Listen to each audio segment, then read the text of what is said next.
Diddy is shaking. The walls are closing in and the courtroom chaos is reaching new heights. Just when you thought it couldn't get messier, boom! Al B. Sure drops a bomb so heavy it could derail Diddy's entire defense.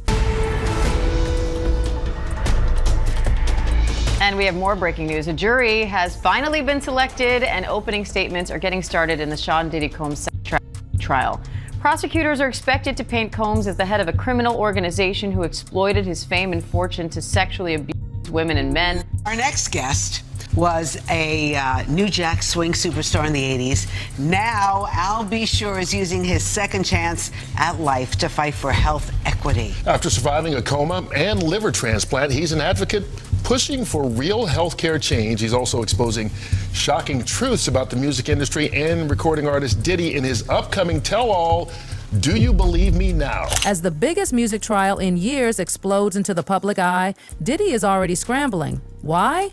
Because Al B. Sure just did what no one saw coming. He sat down, opened up, and didn't hold anything back. We're talking about revelations that could flip this case upside down. The man literally said he plans to testify against Diddy. And it's not just about industry beef. Nope, Al dropped the horrifying claim that Diddy had something to do with the untimely, still suspicious death of Kim Porter. Oh, and if that wasn't shocking enough, Al says Diddy might have tried to take him out too. Yes, you heard that right. This isn't just courtroom drama. It's a full-on survival story for years about Diddy's dark side. But now they're screaming. For a long time, it looked like Diddy was above the law, doing what he wanted, crushing who he wanted, running the music scene like a mafia boss. But Al B. Gerald? He remembers everything. Back in the 90s, Al was deeply connected to Kim Porter. They weren't just an item. They had a son together, Quincy. But after their relationship ended, Kim started seeing Diddy. That's where things started spiraling. According to Gene Deal, Diddy didn't just slide in, he stole Kim from Al. And let's not forget, Diddy later adopted Quincy and paraded himself as this perfect father figure. Please. What looked like a modern family on the outside was hiding chaos behind the scenes. You know, him and Al never been the best of friends. He had motherfuckers think that he had adopted Quincy, and he never did. Al was never out of his son's life. I knew Al way back in Mount Vernon. He used to wear leather pants and 100 degrees. With Al. I knew it way back then though, man. Al a good dude. A good dude. You know what I mean? You know what I'm saying? So if Al got something to say about that's happening to him and Puff has something to do with it, trust and believe he gonna have evidence to substantiate that Puff did that shit. Either he gave him something or sent something his way. But what was the beef between Al B. Sure and Diddy? Like, why wasn't they on good terms? And it was dating Kim. You understand? That's his kid's mother. And they was cool, they was friends. Misa and Kim was cool. They was all in that Uptown family, Uptown Records family. How you gonna date the mother of you my man, you cool, we all be around each other, and you dating the mother of my son? Alan never go try to date Misa. You know what I mean? Kim and Diddy had this on and off thing going for years, up until 2007. Diddy finally admitted they split because he cheated. But cheating was the least of the issues. Former bodyguards and insiders have painted a chilling picture of violence. Diddy was allegedly aggressive, not just with Kim, but also with other women like Cassie. These weren't just messy breakups. These were horror stories. It's wild because on the surface, Diddy was still out there smiling for the cameras, hosting parties, doing award shows. Meanwhile, Kim was allegedly living in fear. A lot of things happened to Kim that she never explained to her father. So to see that girl take that beating like that, Her father probably thought within himself, that's some of the things that happened to my daughter. And it had to be sickening to him, knowing that his daughter probably went through the same shit that Cassie went through. Yeah, he made a comment saying that he was disgusted when he seen that video. He even said that he wouldn't even do a dog like that, the way Diddy did Cassie. Yeah, his heart would go out to Cassie because he's looking at the fact that his daughter's not here to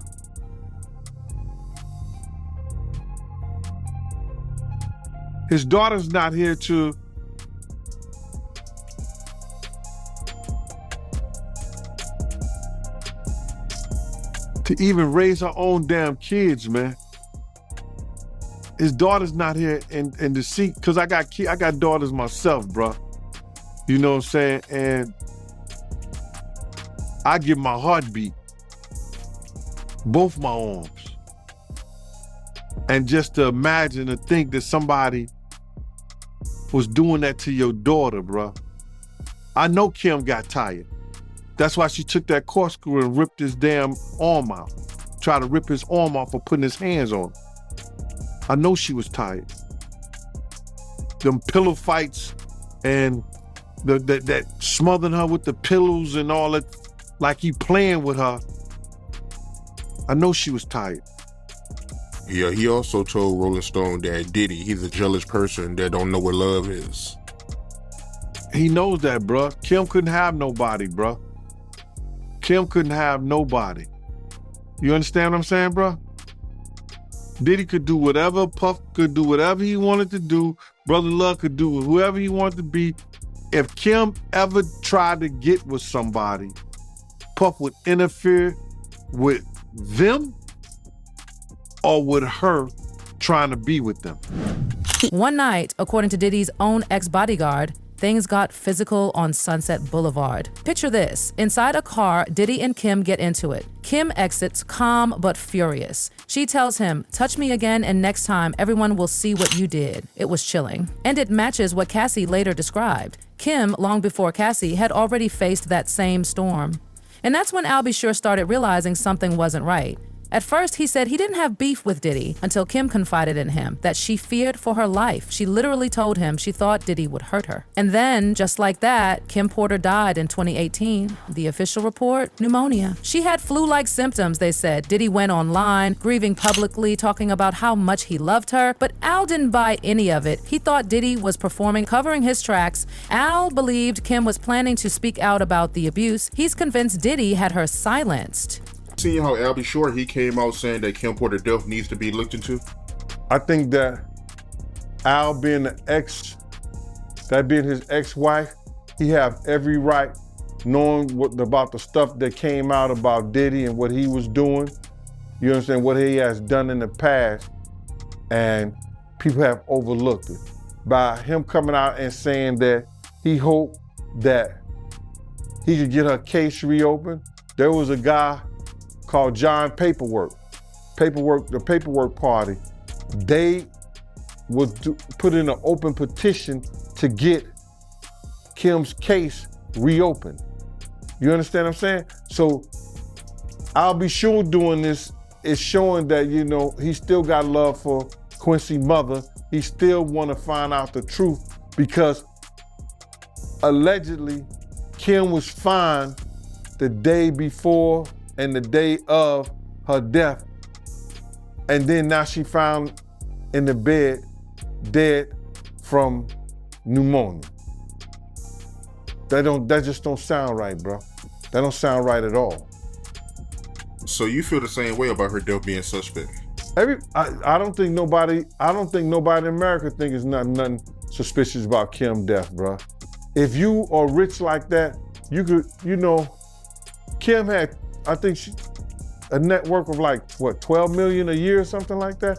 Kim could have called any doctor to come over and look at her. If she was that bad, you know,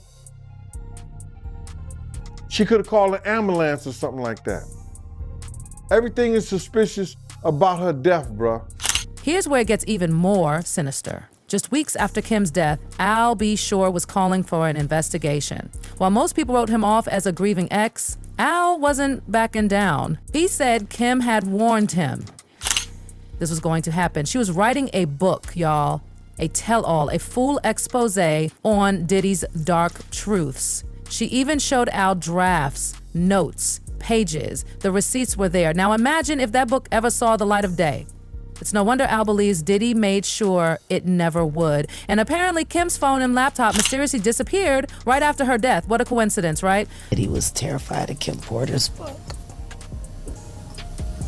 Just like Jay-Z was afraid of Kathy White's interview. It's funny how things that they're afraid of disappear. Who you think is next on the chopping block? Because I believe there's a chopping block and there might be... Oh, there is. Sean Carter. They're trying to avoid him. I'm going to make sure they can't.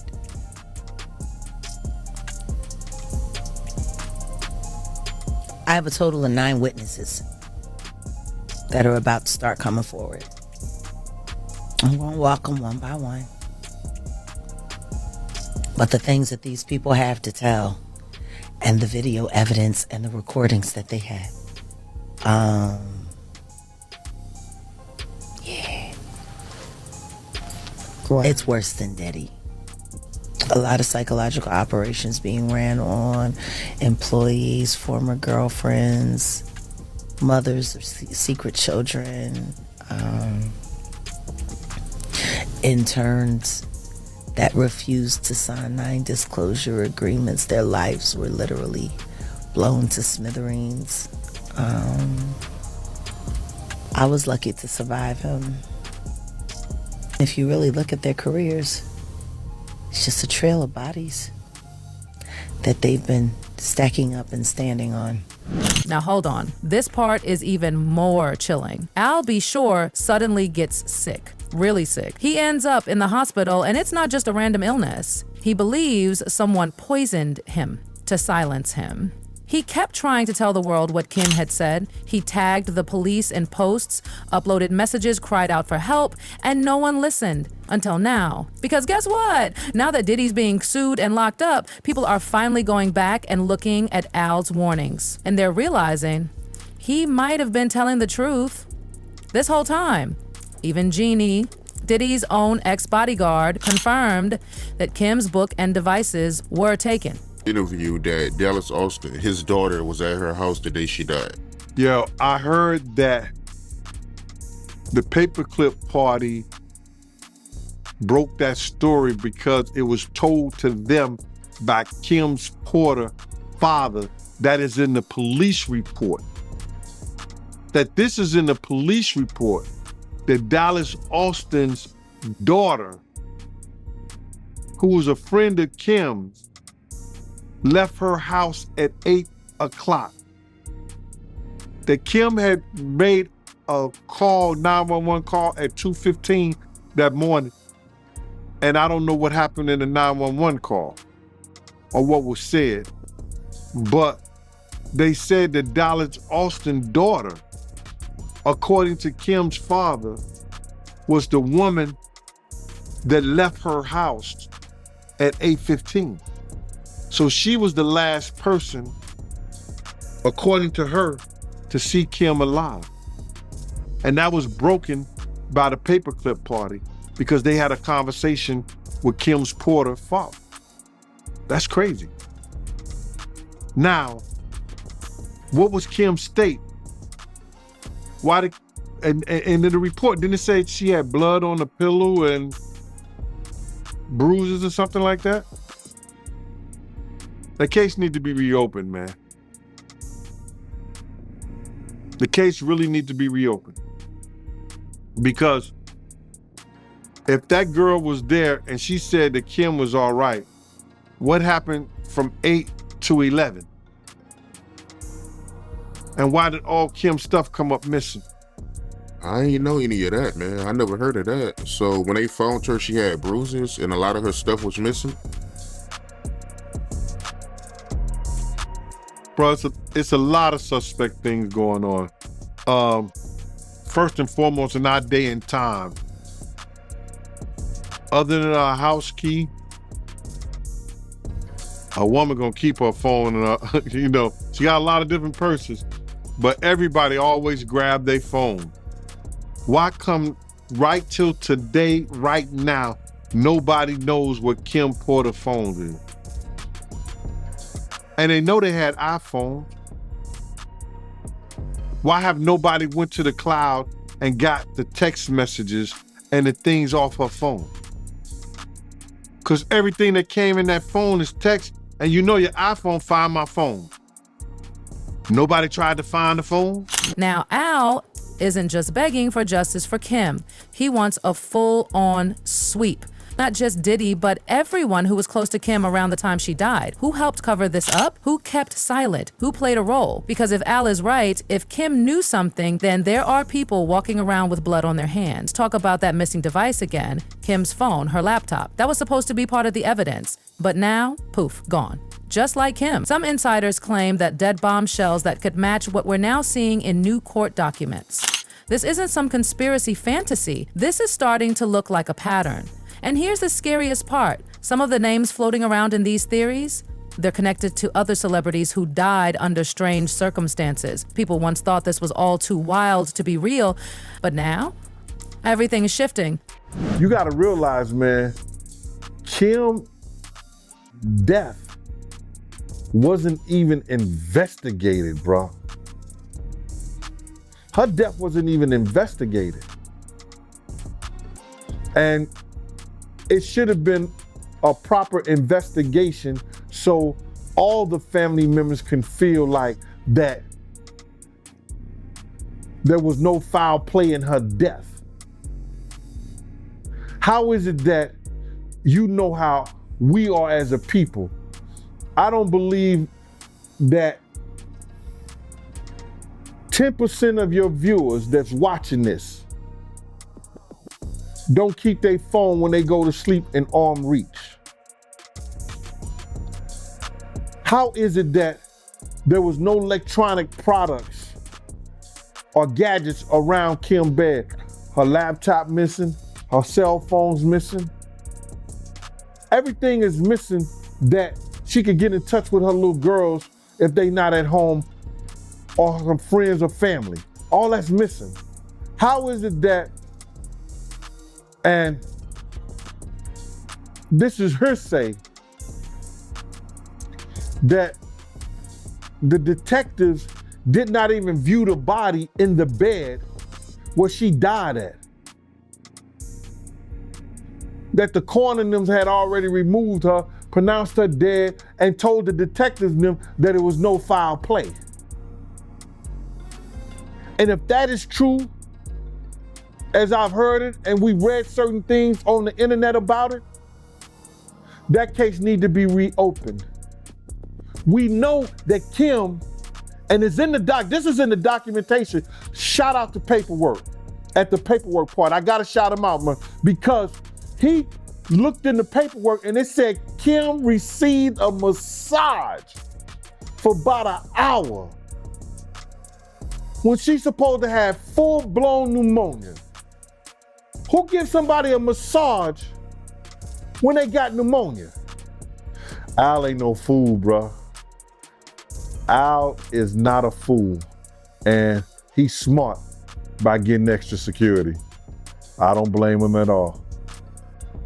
If I wasn't retired, I'd probably be working for him. The theory is terrifying, but it's gaining traction. Kim Porter, like Cassie, may have been planning to expose the industry. Real names, real receipts, real crimes. And when Al B. Shore said Diddy had her eliminated, people laughed.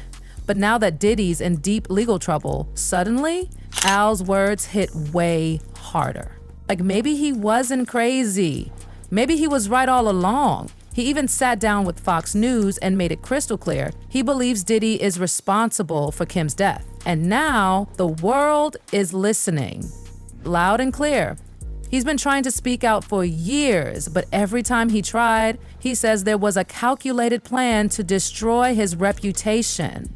Like clockwork, people started calling him crazy, writing him off like a man with nothing left to lose. But it gets darker.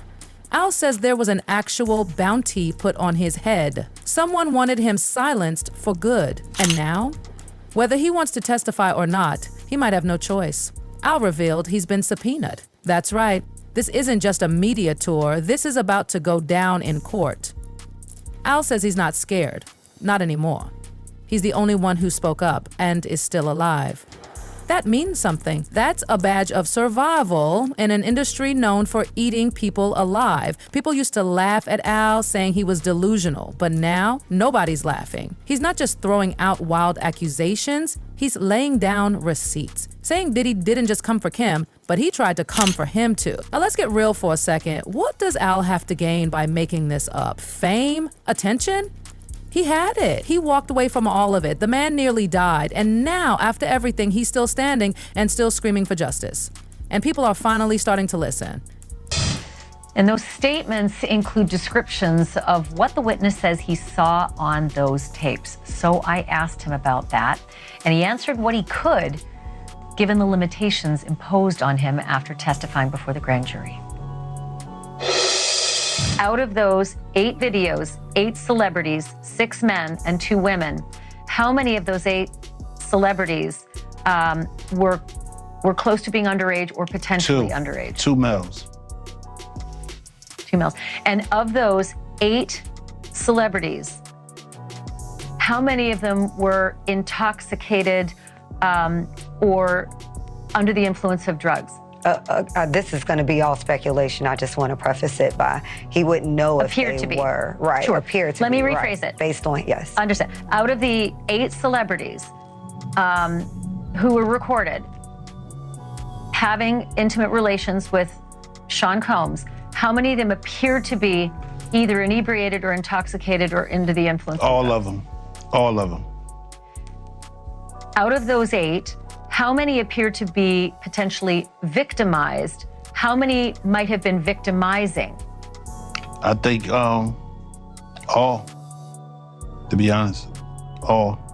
Were victims They or victims. were perpetrating? Victims. They were all 8 were victimized, Yeah, meaning victim. this was happening to them and they were inebriated. Right. Not knowing, I guess, how much proof it was in it, what they was doing. And of those 8, how many seemed to be potentially minors? 2 to 3, possibly 3. Burgess went on Banfield on News Nation, and he revealed that he was given 11 flash drives that contain alleged sex tapes involving Combs and celebrities. And he said, of the 8 celebrities on the tapes, those who are victims of Sean Combs, they're not perpetrators, victims, he said 2 or 3 were minors, which, as you know, is consistent with a number of allegations in the civil lawsuits that Sean Combs is currently facing. To be clear, though, Combs is currently not criminally charged with anything with respect to minors. That could change, but right now, he's just charged with trafficking, racketeering, transportation to engage in prostitution, but all with respect to adult victims. If there's a superseding indictment, he gets hit with new charges, possibly about victims, we shall see. But this is what brings me to what we're talking about right now. So, Mr. Burgess has claimed that he got these flash drives from the late girlfriend of Sean Combs, Kim Porter, who, as we know, tragically died several years back from what authorities concluded was lobar pneumonia. And that is despite the fact that there have been rumors, both online and in the media, that there is something more to her death. And that, to be clear, totally unsubstantiated. That has been debunked. We've talked about it here on Sidebar multiple times. But putting that to the side, here is the other thing with Mr. Burgess. He apparently says he owns the rights to a book that was reportedly based on the alleged memoir of Kim Porter. In fact, according to TMZ, Burgess' phone was seized by the feds, and on it was a copy of a flash drive with material that was... Let's rewind and think about what Kim Porter knew, because Al is adamant she had dirt. Serious dirt. The kind that could have crushed Diddy's empire. The kind of truth that could have made the entire industry shake. But she never got the chance to share it. Imagine if she had. What kind of firestorm would have hit? Instead, she's gone. taken from her family, from her kids, from Quincy, who now has to live knowing his mother may have been silenced by someone who pretended to love her. Alum almost didn't make it either. He was in the hospital, fighting for his life. Cassie, who also broke her silence recently, may have barely escaped the same fate. It's absolutely terrifying to think about how many women have been close to the truth, only to disappear or be silenced, or to suddenly fall ill. And Diddy?